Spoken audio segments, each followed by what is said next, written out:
Good morning, friends. I'm back with another episode in my series of HR discussions. This time it is on performance management, but giving it a different aspect, that is perform and prosper. Looking at performance management from a positive point of view and how we can do it. Look at performance management to improve the organizations as well as the employees' growth prospects. About 10 years ago, the emphasis used to be on as elaborate a format as possible to capture both performance as well as competencies, especially the behavioral competencies, which people at that time advocated that should form 50% of your assessment of an individual. Good ideas though, of course.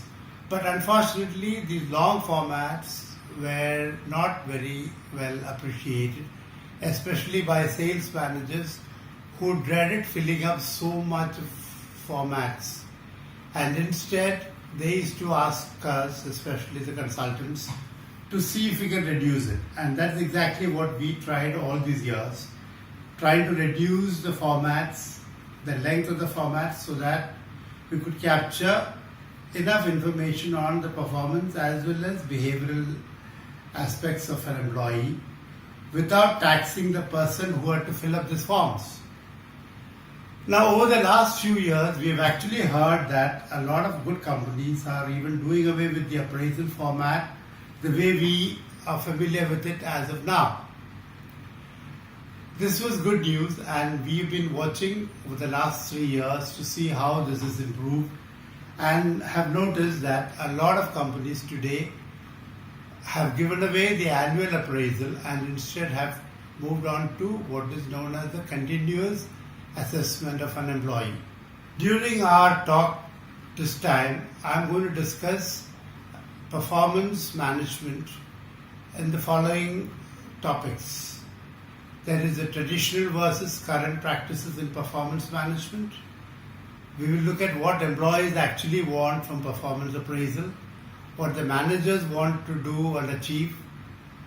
There are success stories in PMS practices, both in India and abroad, and of course some suggestions on how to take this forward. A good PMS system aligns the employee's performance with the goals set by the organization.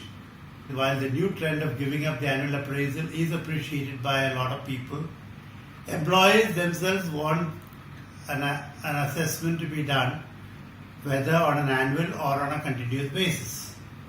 Traditional performance management has always been influenced by the MBO, management by objectives concept, developed by Peter Drucker years ago. And goal setting has come to stay as part of the performance appraisal system. Now we will try to understand how this practice of performance appraisal has grown into performance management in many companies over the years.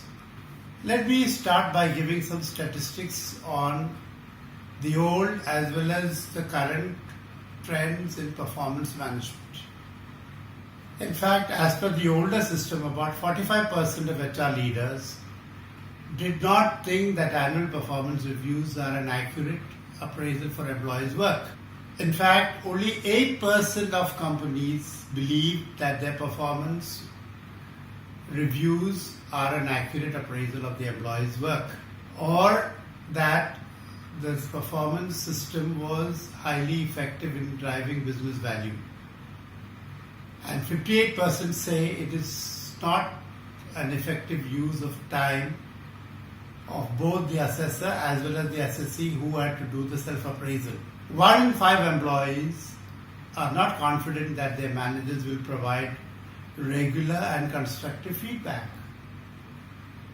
69% of employees say that they would work harder if they felt their efforts were better recognized.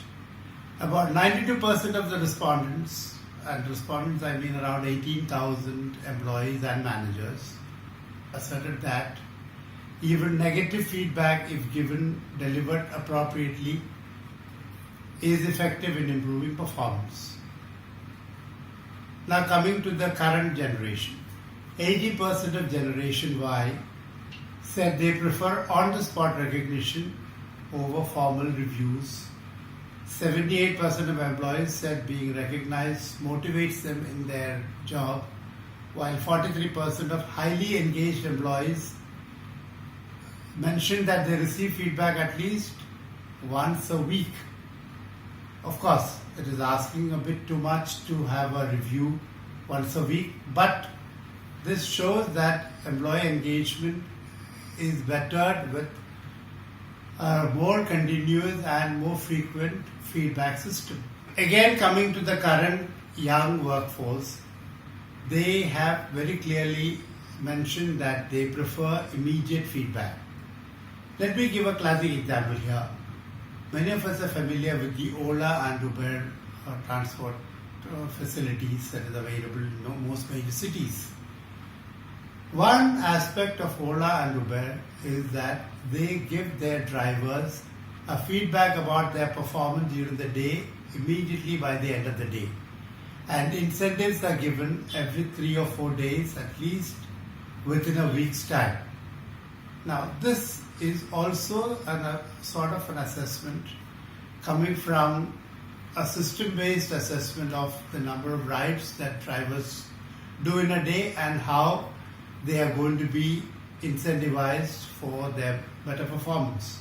So coming back to the youngsters, they feel a feedback and scope for improving performance actually influences their selection of employers also, because they feel that the better the feedback, the more opportunities for correction and self-growth. So let us now come to the current trends in performance management.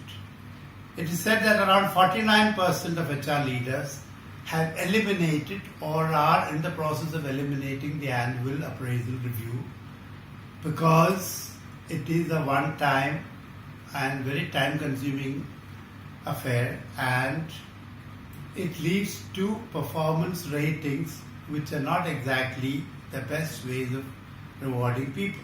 In fact, some people say that no performance reviews are okay, though they might note that without performance reviews, productivity can come down by as much as 10% in organizations. We have already given up the process of reviews.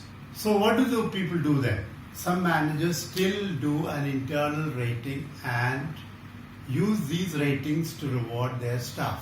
But then, with today's technology feasibility, it is always important to use technology to give better and more current feedback to employees. Timely information and feedback helps in self-appraisal, which is the basis for self-improvement. It is important for the employee to know how her performance impacts the company or the organization. Now, I, for one, would like to insist on the more use of technology in collecting data and giving feedback, because digital tools assure accuracy, timeliness, and can even help do away with the individual personal bias. Let me now examine a few success stories of good performance management practices the world over. There is this case of a lady who was considered a very good catch by the organization, but somehow she found herself not able to perform as she was doing in the earlier companies because her role had changed in the new company. And she was getting frustrated about it, her manager was getting worried, and even the management was wondering what happened, whether the selection had gone wrong. Now comes in a counselor who addresses the issues, and by using correct feedback and counseling manages to get this lady on the right track, and she does far better than what is expected of her. There is the case of an HR person who was very good in his job but found himself inadequate when it came to dealing with labor laws because he had no background in law. Frustrated, he was just wondering how he could progress when his boss came on the scene and told him, "Why did you get some higher qualifications in law?" And he convinced him to go for evening part-time courses and equip himself, which the employee did. And the HR person came back with a diploma in law, which actually helped him practice his profession far more efficiently because he knew the law, and when he had to deal with the labor, he knew exactly how to deal with them. The third example that I will talk about is of a company, a retail industry, where a person was hired with great hopes of being able to control his team. He was able to do it, but there was a flaw. He had a roving eye, and with a lot of lady staff in the retail section, he was actually becoming a bit of an embarrassment for all the employees as well as the management. They did not know how to handle him, and this was the probation period, and somebody suggested that he could be even just thrown out. But the management knew that he had high potential and they did not want to just give him away. Then came the HR team who had assessed him, his capabilities, and also the feedback from the lady staff. They had one simple suggestion: move him to the security division, which is more of male staff, and let him be a supervisor there. And it actually turned out that he turned out to be a very, very successful supervisor for the security division because nobody had to be embarrassed anymore. One other major practice that fascinated me is the group reviews, which was planned by one organization, because they just did not have managers who were ready to come forward with very strong suggestions on either retaining or getting rid of some people.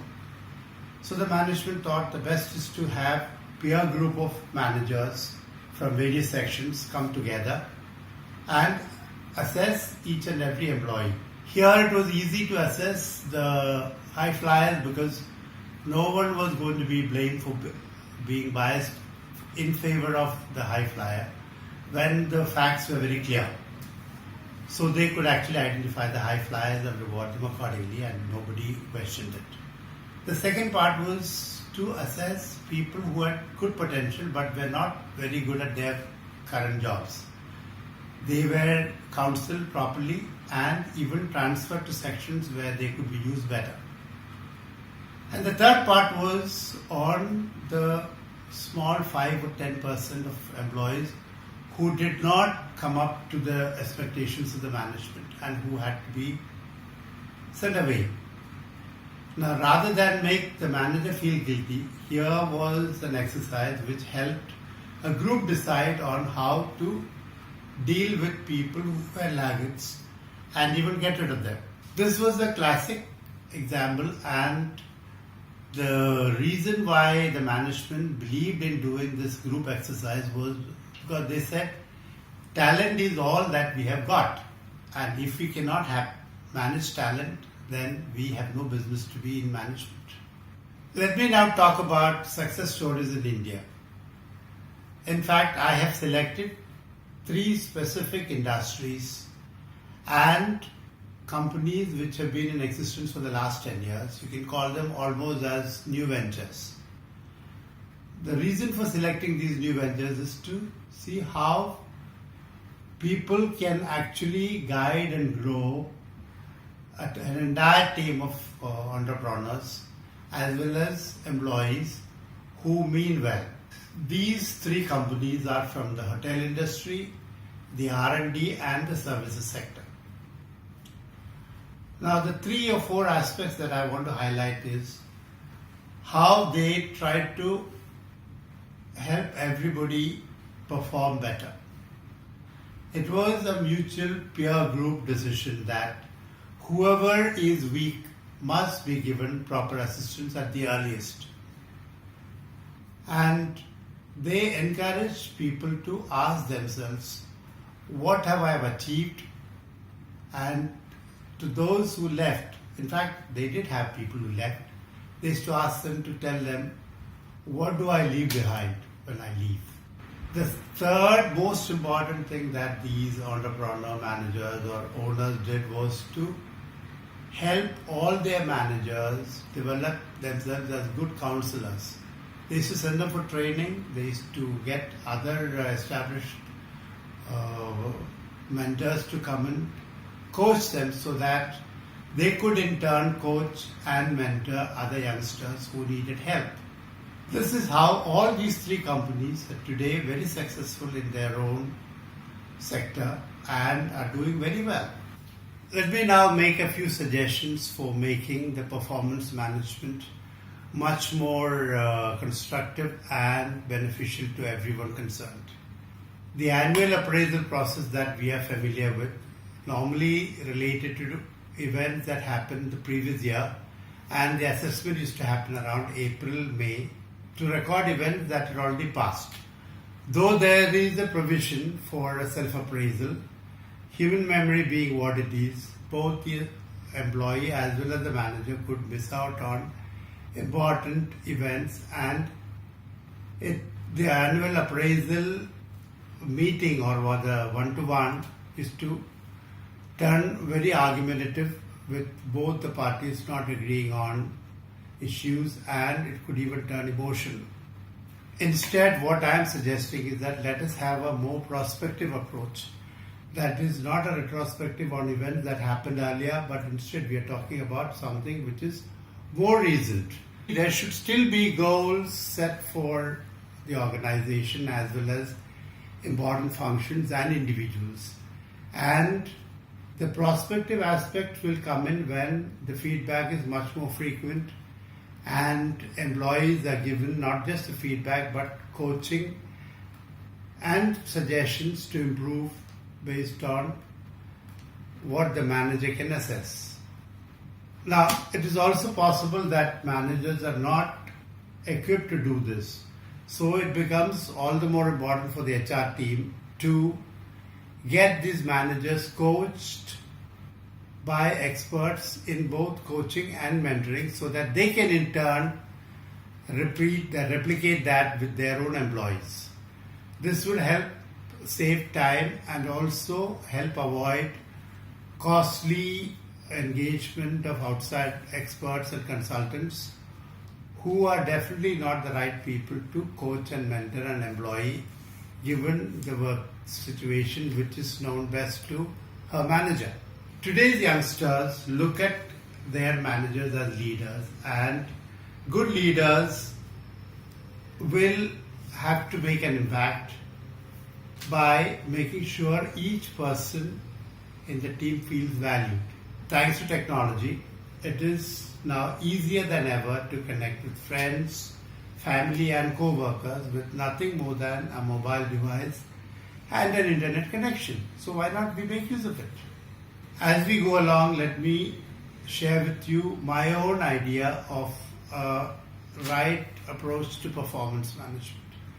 Let us not discard the process of goal setting and assessment of performance, as almost 87% of employees still like to be assessed on their performance because that they feel is their best feedback from the employer on where they have achieved and where they stand with regards to their own career prospects in the organization.